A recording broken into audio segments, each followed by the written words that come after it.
dug into the great debate of Rakim and Big Daddy Kane, and I looked at it like, oh, so this is their Jay-Z and Nas of that time. You know, I really tried to like study the history as much as I could, and I was thinking like, yo, if I was living in that time, who would I have picked?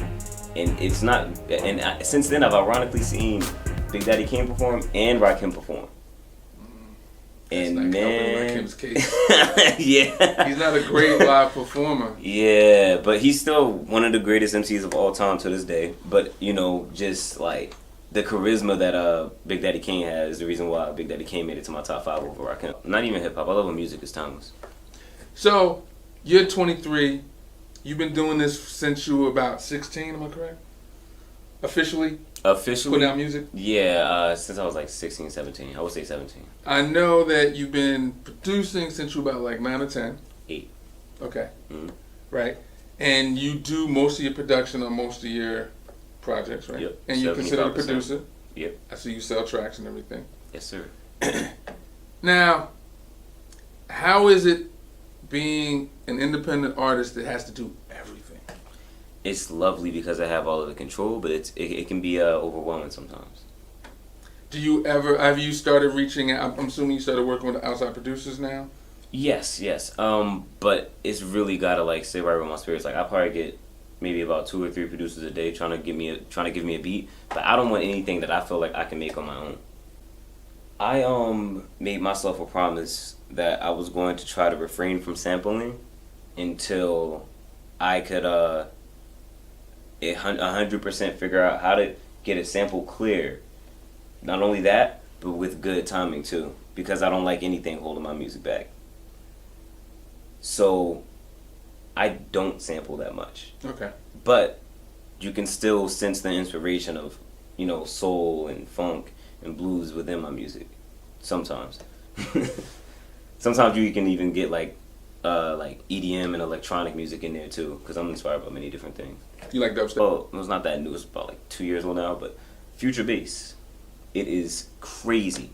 It's so crazy. It takes production to the next level. It's as if like somebody like had like a great gospel record producer and put that producer's soul into a robot. Like I don't know how to like fully describe it, but it's amazing. I don't think I'm considered local, right? Because I have a small following in Chicago, a small following in some town in Germany, some town in the UK. Like that's how I'm pretty much running it right now. Small following in Toronto, but I can't get to these places unless I grow at least a medium-sized following. Right. I do feel like I'm stuck in a bubble. I'm in this situation in particular right now where I can get signed to a really big label. I don't want to put it out there, but a really big label. But I was told that if I could at least get to 15,000 followers, I could have a lot more leverage in the contract. Yeah.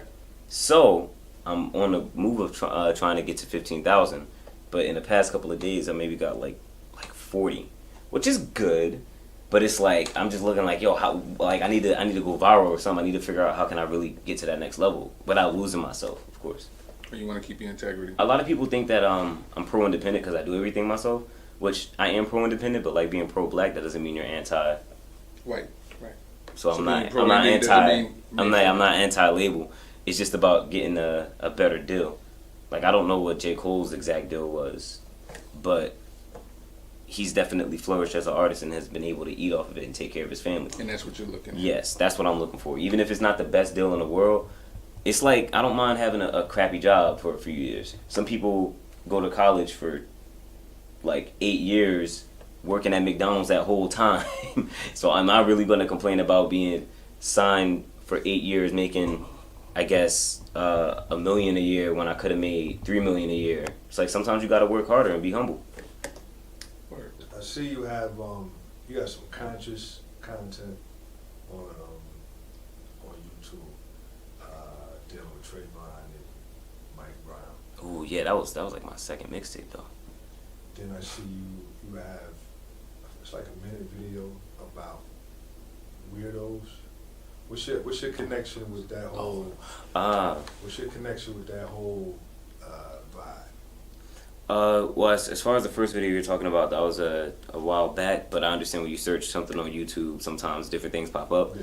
But the other one you talked about is one of my more recent videos. It was in promotion for my album, and the vibe of that is I had myself falling from outer space, and I edited this video myself.